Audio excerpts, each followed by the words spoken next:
কিছু আলামত আছে যে আলামতগুলো খুব সহজেই দেখে বোঝা যায় এই লোকটা ব্ল্যাক ম্যাজিকের রোগী বা জাদুর রোগী।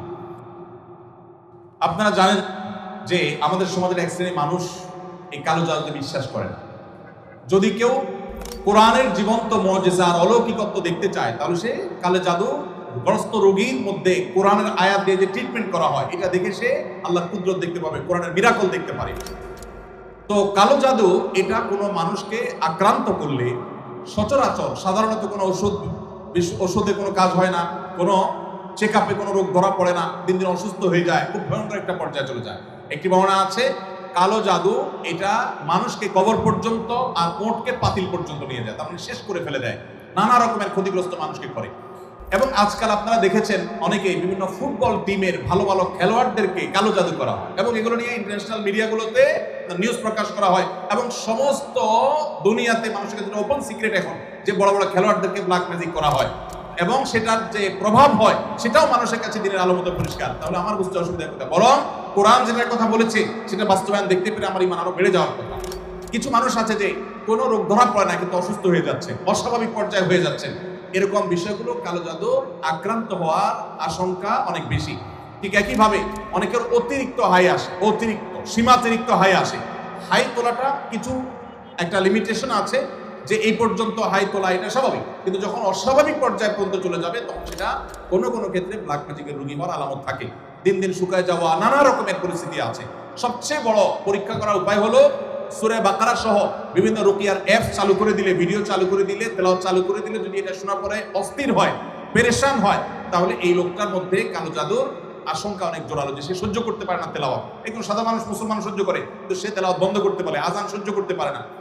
এরকম বিষয়গুলো সাধারণত ব্ল্যাক ম্যাজিক কাউকে করা হয়েছে তার একটা আলামত হয়। সবচেয়ে ভালো হয় ভালো কোনো রাখির কাছে গেলে তারা এটাকে অ্যাসেসমেন্ট করতে পারে বিভিন্নভাবে এবং ধরা পড়ে যে তার কালো জাদু হয়েছে কি হয় নাই। আজকাল এই আপনার রাখিদের নামে অনেক লোকজন আছে যারা কবিরাজি করে, উল্টাপাল্টা পদ্ধতি করে, ভালো মানুষও কালো জাদু রোগী বানায় দেয়। অনেকে আছে নাম বাপের নাম বললে বলে দেয় যে জাদু করছে কি করছে না, এগুলো সবই বোগাস এবং এগুলো কোনো সঠিক পদ্ধতি না। আমার পরিচিত একজন বলল যে আমার এক দাদা বহু আগে মারা গেছেন, এরকম এক কবিরাজের কাছে যাই বললাম আমার দাদার নামে এটা, তার বাপের নামে এটা, দেখেন তো তার কোনো জাদু আছে কিনা। বলে হায় হায় শেষ করে ফেলছে, তো আর বেশি দিন বাঁচবে না, অথচ অনেক মরে শেষ।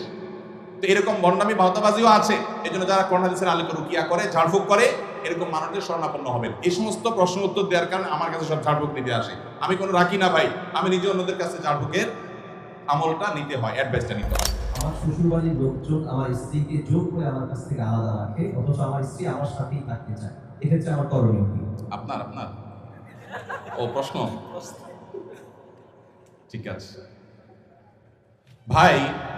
অনেক কমবখ্ত বাপমা আছে, হতভাগা বাপমা আছে, কপাল পোড়া, মেয়ে স্বামীর সংসার করতে চায় কিন্তু বাপমা বাধা দেয়, আছে না নাই? মেয়েটা ভালো কিন্তু বাপমা ফুসলায়, আরে আমার ভাতের অভাব পড়ছে না কিন্তু চলে আস। এর মতো কপাল পোড়া বাপমা হতে পারে না। বাইরে আমার বেশিরভাগ সংসারে স্বামী স্ত্রীর মধ্যে অশান্তি সৃষ্টি করে তৃতীয় পক্ষ। কারা করে? তৃতীয় পক্ষ। আমি এই জন্য বলি সাক্ষাৎ শয়তান যদি দেখতে চান, একবারে আপাদমস্তক শয়তান, তাহলে স্বামী স্ত্রীর মধ্যে অশান্তি সৃষ্টি করার জন্য যে ভূমিকায় অবতীর্ণ হবে এলো সাক্ষাৎ শয়তানের ভূমিকা অবতীর্ণ হচ্ছে। কথা কি বুঝাতে পারছি? শয়তান সবচেয়ে খুশি হয় কোন কাজে জানা আছে আপনাদের? কোন কাজে সবচেয়ে বেশি শয়তান খুশি হয়? কোন সংসার ভেঙে দিলে, স্বামী স্ত্রীর মধ্যে বিচ্ছেদ হলে। আপনারা হাদিস শুনছেন, প্রসিদ্ধ হাদিস, শয়তান তার সিংহাসন পানির উপরে স্থাপন করে এবং শয়তান তার চেলাদেরকে ছেড়ে দেয়। চেলারা সারাদিন আকাম কুকাম করে সারাদিন অপকর্মের পরে ফিরে এসে তাদের দলনেতাকে বলে আমি একজনকে খুন করিয়েছি, একজনকে দিয়ে আরেকজনকে দিয়ে একটা মিথ্যা বলিয়েছি, আরেকজনকে দিয়ে মাদকাসক্ত করিয়েছি, আরেকজনকে দিয়ে অমুক জেনা করিয়েছি। তখন শয়তান বলে হ্যাঁ অবশ্যই কিছু না কিছু করেছ। কিন্তু যখন কোন শয়তান এসে বলে একজন স্বামী স্ত্রীর মধ্যে বিচ্ছেদ ঘটায় দিছি, তখন শয়তান বলে তুমি সবচেয়ে বড় কাজ করছো, সে সবচেয়ে বড় খুশি হয়।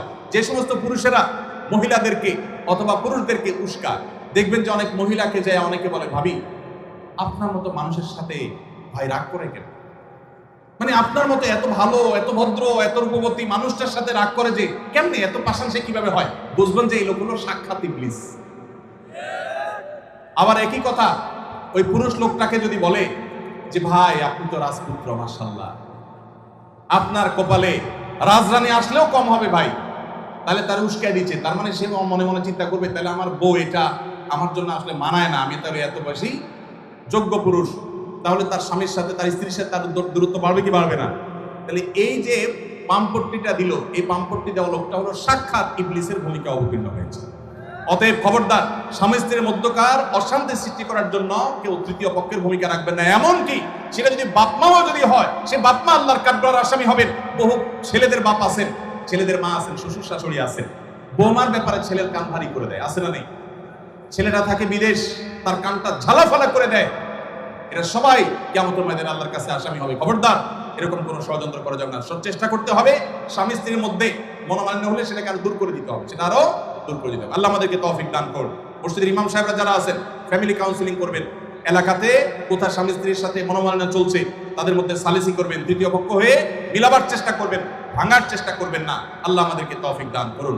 যে মা বাপ তার মেয়েকে ফুসলাচ্ছে স্বামী সংসার না করার জন্য, যৌক্তিক শরঈ কোনো কারণ ছাড়া যদি এটা করেন, তারা কবিরা গুনাহে লিপ্ত হোক। তারা মা বাপ সন্তানকে তারা আল্লাহর নির্দেশ থেকে বাহিরে তারা নিতে চাচ্ছে। ফ্যামিলি ব্যবস্থাপনা এবং দাম্পত্য জীবনের সুখ শান্তি ইসলামে খুবই গুরুত্বপূর্ণ বিষয়। আল্লাহ তাআলা আমাদেরকে বুঝার তৌফিক দান করুন। রমজানে মাঝে মাঝে তারাবির নামাজ ছুটে যায়, যদি আমার তারাবির নামাজ ছুটে যায় এতে কি আমার রোজা আদায় হবে বা রোজার পূর্ণতাতে কোনো সমস্যা হবে কিনা? ভাইরা আমার, রমজান মাসে তারাবির নামাজ না পড়লে আমরা অনেকে মনে করি যে তার রোজাতে বোধহয় অসুবিধা হবে।